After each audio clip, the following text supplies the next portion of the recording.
दोस्तों आप सब कैसे हो। आज क्लास 11th का सोशियोलॉजी का चैप्टर नंबर 2 सेकेंड बुक का, जिसका नाम है ग्रामीण नगरीय समाज में सामाजिक परिवर्तन और व्यवस्था। इसके जितने सारे इंपॉर्टेंट क्वेश्चन बनेंगे, सारे इंपॉर्टेंट क्वेश्चन को इस वीडियो में डिस्कस करेंगे। वीडियो को अंत तक बने रहे। पहला जो इंपॉर्टेंट क्वेश्चन बच्चों, सामाजिक परिवर्तन किसे कहते हैं।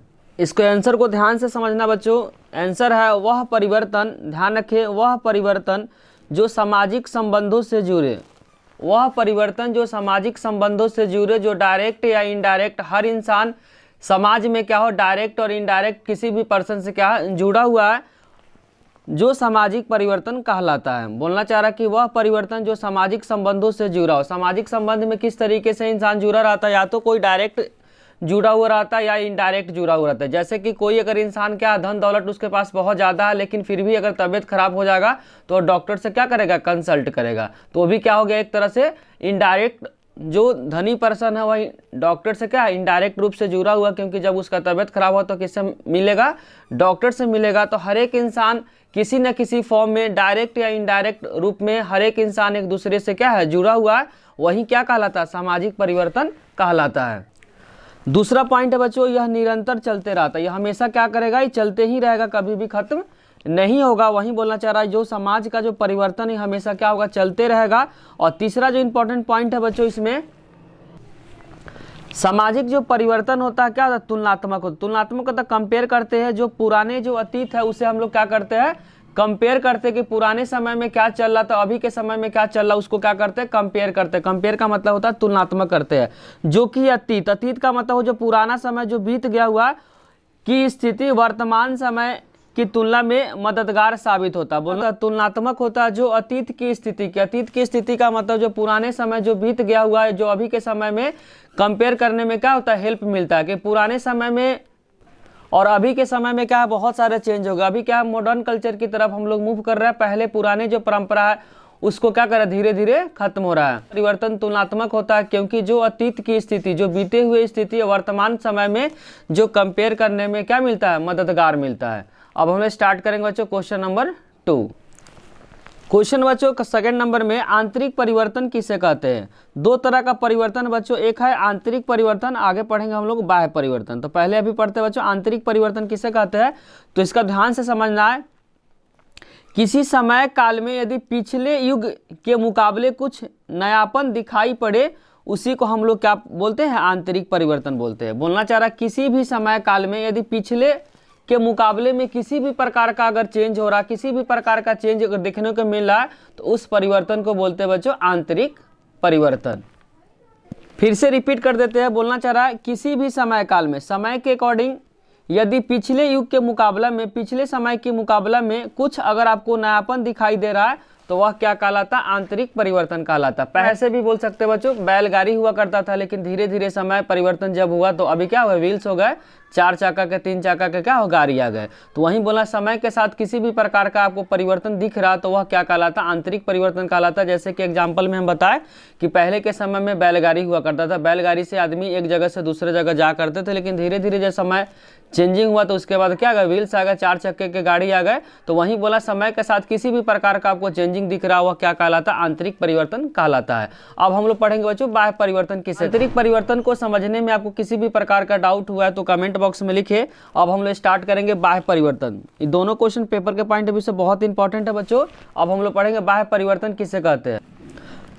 क्वेश्चन है बाह्य परिवर्तन किसे कहते हैं। इसका आंसर ध्यान समझना, परिवार में, ध्यान का रखना बच्चों, परिवार में, नातेदारी में, नातेदारी का मतलब कोई भी रिलेशनशिप हो गया, नातेदारी, वर्ग, जाति आदि समूह में अगर परिवर्तन जो मिलता है उसी को बोलते हैं बाह्य परिवर्तन। या किसी भी समाज का बात बोलना चाह रहा है, किसी भी परिवार में, नातेदारी, वर्ग, जाति आदि में, समूहों में अगर परिवर्तन देखने को मिलता है उसी को बोलते हैं बच्चों बाह्य परिवर्तन। बाह्य परिवर्तन वह परिवर्तन होता है जो कि कहाँ दिखने को मिलता है, या तो परिवार में, या तो नातेदारी में, या तो जाति आदि समूह में जो परिवर्तन होता है। कि पहले के समय में बच्चों इंटरकास्ट मैरिज नहीं हुआ करता था, लेकिन अभी के समय में नॉर्मल बातें हो गई। यह जो परिवर्तन हुआ क्या हो गया, बाह्य परिवर्तन हो गया। समय में, पुराने समय में बच्चों इंटरकास्ट मैरिज नहीं हुआ करता था, एक जाति के लोग दूसरे जाति के लोगों से शादी नहीं हुआ करता था। लेकिन वर्तमान समय में, अभी के जो समय में, एक कास्ट के लोग किसी भी दूसरे कास्ट के लोग से शादी कर लेते हैं। क्योंकि यह है सामाजिक परिवर्तन की प्रक्रिया कितने प्रकार के होते हैं और कौन कौन से होते हैं। क्वेश्चन बच्चों, सामाजिक जो परिवर्तन होता है और प्रक्रिया वो कितने प्रकार का होता है, तो उसको ध्यान से समझना है। सामाजिक परिवर्तन की प्रक्रिया कितने प्रकार का होता है, तो 2 प्रकार का होता है। कितने प्रकार का? तो सामाजिक परिवर्तन की जो प्रक्रिया होता है वह 2 प्रकार का होता है। पहले का नाम है बच्चों उद्विकास परिवर्तन और दूसरे का नाम है बच्चों क्रांतिकारी परिवर्तन। उद्विकास परिवर्तन और दूसरे का नाम है क्रांतिकारी परिवर्तन। तो ध्यान रखना, सामाजिक परिवर्तन की जो प्रक्रिया कितने प्रकार का होता है, 2 प्रकार का। पहले का नाम है उद्विकास परिवर्तन, दूसरे का नाम है क्रांतिकारी परिवर्तन। अब हम लोग क्या करेंगे, बारी बारी से दोनों परिवर्तन को क्या करेंगे, पढ़ेंगे। विकास परिवर्तन किसे कहते हैं, तो ध्यान रखना, जो परिवर्तन धीरे धीरे, क्या बच्चों, जो परिवर्तन धीरे धीरे सरल से जटिलता की ओर हो। ध्यान रखें, वह परिवर्तन जो धीरे धीरे हो और जो सरल से जटिल की तरफ हो, उस परिवर्तन को बोलते हैं बच्चों युद्विकास परिवर्तन। यह परिवर्तन धीरे धीरे होता है और क्या होता है, सिंपल से कॉम्प्लेक्स की तरफ मूव करता है, उसको क्या बोलते हैं, युद्विकास परिवर्तन। वह परिवर्तन जो धीरे धीरे हो और साथ साथ क्या हो, सरल से जटिल की तरफ हो, जिसको हिंदी इंग्लिश में बोल सकते हो बच्चों सिंपल से कॉम्प्लेक्स की तरफ हो, उस तरह के परिवर्तन को बोलते हैं।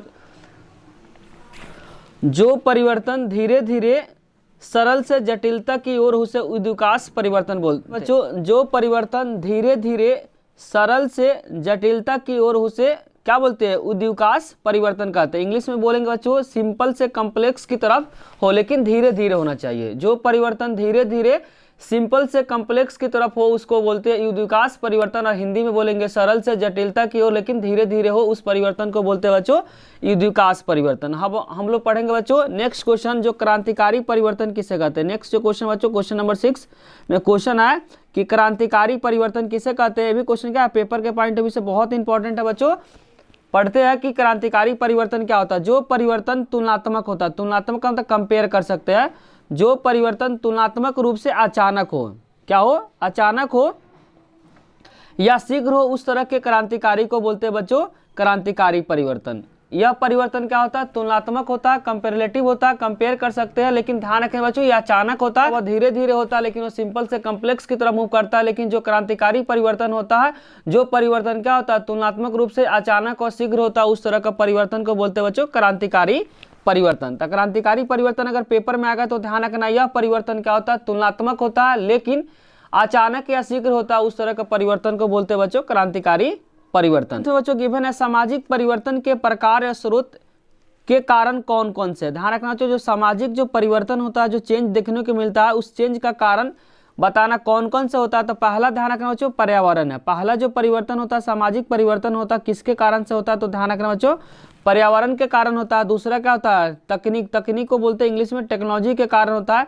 सामाजिक जो परिवर्तन होता है पहले किसके कारण से होता है, पर्यावरण के कारण से होता है। दूसरा तकनीक, जिसको इंग्लिश में टेक्नोलॉजी बोलते हैं। और यहाँ पे तीसरा किसके कारण से जो सामाजिक परिवर्तन जो होता है बच्चों, राजनीति के कारण।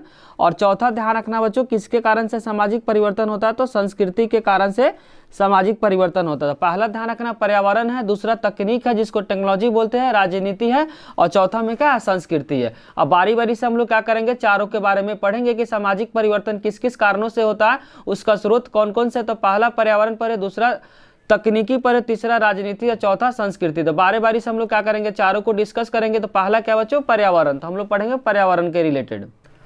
नेक्स्ट क्वेश्चन वही है बच्चों, पर्यावरण। पर्यावरण की सामाजिक परिवर्तन में भूमिका अथवा संबंध को क्या करना है, बताना कि पर्यावरण से किस तरीके से समाज में परिवर्तन आता है, उसके बारे में पढ़ना है। आंसर बच्चों, पर्यावरण की सामाजिक परिवर्तन में क्या है, प्रभावशाली कारक है। भौतिक पर्यावरण सामाजिक परिवर्तन में गति की प्रदान करती है। जो भौतिक पर्यावरण है बच्चों, वो सामाजिक परिवर्तन में क्या करती है, गति को प्रदान करती है, क्योंकि मनुष्य की प्रकृति को प्रभाव करने में असक्षम है। जो नेचुरल जो रिसोर्सेस है बच्चों, वह इंसान रोक नहीं सकता, प्रभाव को रोक नहीं सकता। वही बोला चाह रहा है कि भौतिक पर्यावरण सामाजिक परिवर्तन को गति प्रदान करता है, क्योंकि जो मनुष्य की प्रकृति प्रभाव को रोकने में क्या असक्षम है। असक्षम का मतलब हुआ कि उसको रोक नहीं सकता है। जैसे कि अगर बच्चों एक एग्जाम्पल से बताते हैं कि अगर भूकंप आ गया या नेचुरल कोई भी डिजास्टर आ गया, तो उसमें इंसान का कोई भी क्या है, रोकने में असक्षम है, रोक नहीं सकता। जैसे कि भूकंप हो गया, नेचुरल कोई भी डिजास्टर हो गया, वो इंसान रोकने में असक्षम है। उसी बात को बोलना चाह रहा है। भौगोलिक कारक समाज को ही क्या कर देता है, बदल कर रख देता है। बोलना चाह रहा है कि जो भौगोलिक कारक है वह समाज को अचानक क्या कर देता है, बदल देता है। क्योंकि प्राकृतिक आपदाएं जैसे कि भूकंप हो गया, प्राकृतिक आपदाएं क्या, जैसे कि हो गया भूकंप हो गया, बाढ़ हो गया, सुनामी हो गया, तूफान, सूखा, महामारी आदि क्या कर देती है, अचानक क्या करती है, समाज की बदल देती है। तो पर्यावरण इन्हीं कारणों से क्या कर देती है, जो समाज को बदल देती है। तो वहीं बोलना चाह रहा है कि जो भौगोलिक कारक समाज को ही बदल के रख देती है, जैसे कि प्राकृतिक आपदाएं, जो नेचुरल जो डिजास्टर के बारे में बताए थे, प्राकृतिक आपदाएं का मतलब हुआ बच्चों नेचुरल डिजास्टर, जैसे कि भूकंप, बाढ़, सुनामी, तूफान, सूखा, अकाल, महामारी आदि। इन सब चीज़ों को रोकने में इंसान क्या असक्षम होता है, जिसके कारण से क्या होता है, सामाजिक परिवर्तन होता है। बच्चों, पर्यावरण से रिलेटेड सामाजिक परिवर्तन को समझने में अगर किसी भी प्रकार का डाउट हुआ होगा तो कमेंट बॉक्स में जरूर लिखे। अब हम लोग स्टार्ट करें बच्चों, तकनीकी से रिलेटेड सामाजिक परिवर्तन में किस तरह का चेंजेस आता है, अब उसके बारे में हम लोग पढ़ेंगे। क्वेश्चन नंबर 9 में बच्चों गिवन है तकनीकी अर्थव्यवस्था और सामाजिक परिवर्तन में संबंध बताना, कि तकनीकी अर्थव्यवस्था से सामाजिक में परिवर्तन कैसे होता है उसके बारे में बताना है। तो प्रौद्योगिकी का मतलब बच्चों इंडस्ट्री, जो नए नए जो टेक्नोलॉजी आता है प्रौद्योगिकी, मनुष्य द्वारा भौतिक उद्देश्यों की पूर्ति के लिए उच्च विधि का प्रयोग, मतलब उच्च टेक्नोलॉजी का प्रयोग। जैसे कि पहले के समय में बच्चों बल्ब, पहिया, रेलगाड़ी, इंजन, उपकरण आदि में आर्थिक बदलाव के कारण से सामाजिक में क्या हो गया, परिवर्तन हो गया। पहले के समय में बच्चों बल्ब नहीं था, पहिया, पहले के समय पहिया हो गया, रेलगाड़ी हो गया, पहिया का मतलब ये बच्चों व्हील्स का पहिया बताना चाह रहा है। इंजन, उपकरण आदि के कारण से जो इंसान का जो डेली लाइफ है, आर्थिक बदलाव का क्या हुआ, असर समाज में देखने को मिला। जैसे कि पहले के समय में, पहले भी बताए थे बच्चों एग्जाम्पल की, पहले बैलगाड़ी हुआ करता था, तो इंसान बैलगाड़ी से क्या करते थे, ट्रैवल करते थे। लेकिन धीरे धीरे समय और तकनीकी आ गया, नए टेक्नोलॉजी आ गया, जिसके कारण से जो इंसान का जो जीने का जो तरीका हो क्या हो गया, परिवर्तन हो गया। तो जिसके कारण से समाज में क्या हो गया, परिवर्तन देखने को मिला। किसके वजह से बच्चों, टेक्नोलॉजी की वजह से। जो नई नई जो तकनीकी आ गया, नए नए टेक्नोलॉजी की वजह से जो समाज में परिवर्तन देखने को मिला, उसी की वजह से, टेक्नोलॉजी की वजह से ही बहुत सारे क्या हो गया, सामाजिक परिवर्तन देखने को मिला। जैसे एग्जाम्पल में बताया बल्ब हो गया, पहिया, रेलगाड़ी, इन सब चीज़ों के कारण से पहले अगर रेलगाड़ी नहीं हुआ करता था तो इंसान एक जगह से दूसरे जगह जाने में बहुत ज़्यादा समय लगता था। लेकिन अभी रेलगाड़ी आने की वजह से इंसान एक जगह से दूसरे जगह आसानी से पहुंच जाता, कम समय में ही पहुंच जाते हैं। तो टेक्नोलॉजी के कारण से जो सामाजिक परिवर्तन में बहुत सारे बदलाव आ गए। एग्जाम्पल से बच्चों कि अभी के समय में इंसान एक जगह से दूसरे जगह क्या करने चले जाते हैं, आजीविका के लिए एक जगह से दूसरे जगह रेलगाड़ी के माध्यम से चले जाते। लेकिन पहले के समय में रेलगाड़ी नहीं हुआ करता था, जाने में बहुत सारी प्रॉब्लम हुआ करती थी। इसी के वजह से जनरली जो इंसान थे वह खेती करते थे। लेकिन धीरे धीरे जो तकनीकी आ गए, तकनीकी के कारण से एक इंसान अपने आजीविका के लिए एक जगह से दूसरे जगह वह चले जाते हैं। अब हम लोग स्टार्ट करेंगे जो संस्कृति के कारण से समाज में किस तरीके का परिवर्तन देखने को मिल रहा है। क्वेश्चन नंबर 10 में बच्चों गिवन है राजनीतिक और सामाजिक परिवर्तन में संबंध बताना, कि राजनीतिक और सामाजिक परिवर्तन में किस तरह का संबंध है। तो राजनीतिक शक्ति भी सामाजिक परिवर्तन का ही क्या है, कारण रही है। क्वेश्चन आंसर बोलना चाह रहा है कि राजनीतिक जो शक्ति है सामाजिक परिवर्तन का ही क्या है, कारण रही है। भारत में जब ब्रिटिश शासन के जब दौरान था तो बहुत सारे बदलाव हुआ।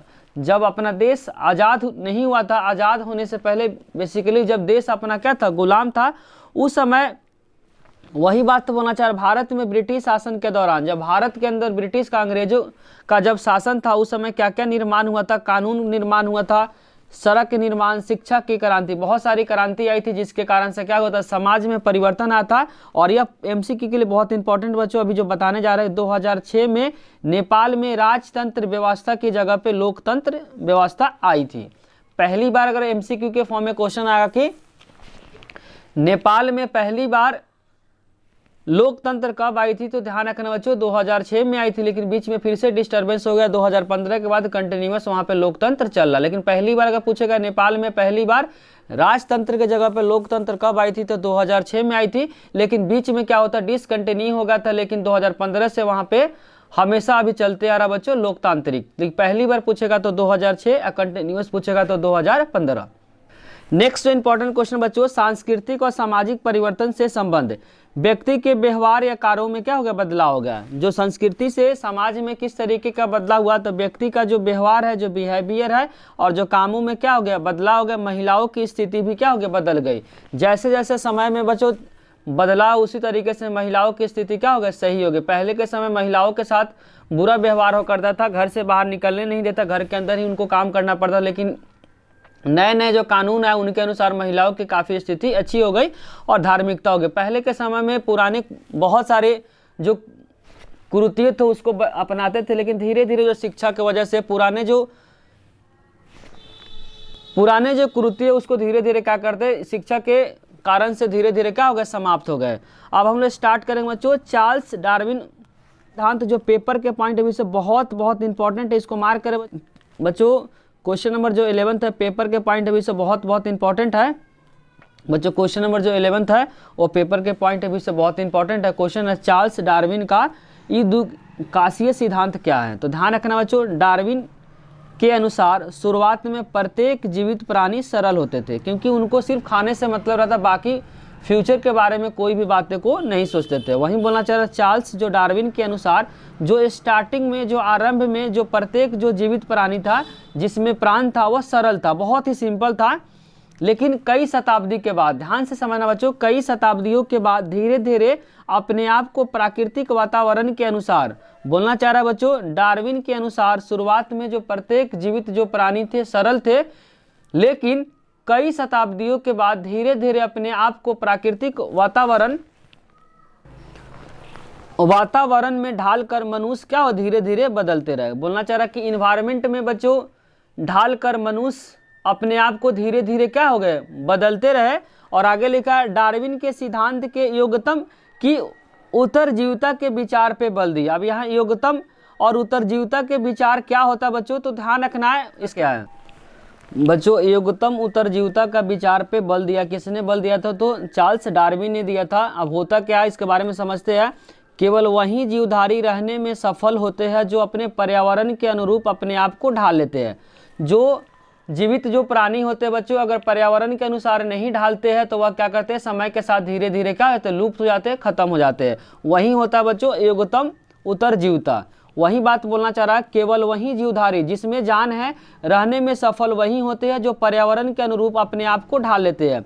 अगर पर्यावरण के अनुरूप आप नहीं ढाल पाते हो, पर्यावरण जिस तरीके का उस रूप में अपन नहीं ढाल पाते हो, तो धीरे धीरे समय के साथ वह जो जीवधारी होता है धीरे धीरे क्या होता है, लुप्त हो जाता है, उनकी संख्या कम हो जाती है, क्योंकि वह इन्वायरमेंट के अनुसार ढल नहीं पाते, इन्वायरमेंट सूट नहीं करता, जिसके कारण से लंबे समय तक वह जीवित नहीं रहते, जिसके कारण से उनकी संख्या धीरे धीरे क्या हो जाती है, कम हो जाती है। उसी को हम लोग बोलते हैं बच्चों योगतम उत्तरजीविता के विचार पे बल दिया। वहीं रूप अपने आप को ढाल लिया, वह तो लंबे समय तक जीवित रहेगा, लेकिन जो जीवधारी पर्यावरण के अनुसार अपने आप को नहीं ढालता तो लंबे समय तक जीवित नहीं रहता, जिसके कारण से उनकी संख्या धीरे धीरे क्या हो जाती है, खत्म हो जाती है। वहीं क्या कहलाती है, योगतम उत्तरजीविता कहलाती है। पढ़ते इस बात को बच्चों, केवल वही जीवधारी रहने में सफल होते हैं जो अपने आप को पर्यावरण के अनुरूप अपने आप को क्या लेते हैं, ढाल लेते हैं। जो अपने आप को ढालने में सक्षम नहीं होते हैं, जो असफल हो जाते हैं अथवा ऐसे धीमी गति से करते हैं जो लंबे समय तक नष्ट हो जाते हैं, जो लंबे समय तक जीवित नहीं रह पाते हैं और क्या होता है, खत्म हो जाते हैं, जिसके कारण से उनकी संख्या धीरे धीरे खत्म हो जाती है और लुप्त हो जाती है। को बच्चों ढालने में सक्षम नहीं होते हैं, जो इन्वायरमेंट के अनुसार अपने आप को क्या ढालने में सक्षम नहीं होते हैं, जिसके कारण से इसकी जो धीमी गति से होने लगती है और लंबे समय तक नहीं झेल पाते हैं, जिसके कारण से उनकी संख्या क्या होती है, कमी होने लगती है और लंबे समय तक रह नहीं पाती है, जिसके कारण से क्या होते हैं, लुप्त हो जाते हैं। में आपको किसी भी प्रकार का डाउट हुआ होगा तो कमेंट बॉक्स में जरूर लिखिए, क्योंकि ये क्वेश्चन पेपर के पॉइंट ऑफ व्यू से बहुत इंपॉर्टेंट है। अब हम लोग स्टार्ट करेंगे बच्चों क्वेश्चन नंबर 12। क्वेश्चन नंबर 12 में बच्चों गिवन है सत्ता किसे कहते हैं। तो ध्यान रखना है भी क्वेश्चन पेपर के पॉइंट ऑफ व्यू से बहुत बहुत इंपॉर्टेंट है। मैक्स वेबर के अनुसार, ध्यान रखना किसके अनुसार बच्चों, मैक्स वेबर के अनुसार। मैक्स वेबर इसके बारे में क्या बोलते हैं, तो बोलते हैं मैक्स वेबर के अनुसार समाज में सत्ता विशेष रूप से आर्थिक आधारों पे आधारित है। किसके रूप में आधारित है बच्चों, आर्थिक मतलब पैसों पे क्या आधारित है, आर्थिक आधारों पे क्या आधारित है। लेकिन आर्थिक कारक सत्ता के निर्माण में एकमात्र नहीं कहा जाता। बोलना चाह रहा है कि बाद में ये भी बोले कि आर्थिक आधारों पे आधारित होता है, लेकिन आर्थिक कारक सत्ता के निर्माण में एकमात्र नहीं कहा जाता। उसके अलावा बहुत सारे फैक्टर होते हैं जो क्या करते हैं, डिपेंड करते हैं। और यहाँ एग्जाम्पल में लिखा उत्तर भारत में प्रभुता संपन्न जातियां अनुसार समाज में सत्ता विशेष रूप से आर्थिक आधारों पे क्या है, आधारित है। आर्थिक का मतलब पैसों पे क्या है, आधारित है। लेकिन आर्थिक कारक सतह के निर्माण में एकमात्र नहीं कहा जाता है, इसके अलावा बहुत सारे जो फैक्टर होते हैं जो डिपेंड करते हैं। जैसे एग्जाम्पल में ध्यान से समझना, उत्तर भारत में प्रभुता और संपन्न जातियाँ। अब हम लोग पढ़ेंगे बच्चों सतह के प्रकार। तो सतह के प्रकार कितने प्रकार का होता है, तो ध्यान रखना सतह कितने प्रकार का होता है, 3 प्रकार का होता है। बारी बारी से तीनों को पढ़ेंगे। पहला सतह के 3 प्रकार होते हैं। पहला क्या बच्चों, परंपरागत सतह, जो परंपरा से प्राप्त हो, मतलब जो पूर्वजों से प्राप्त हो।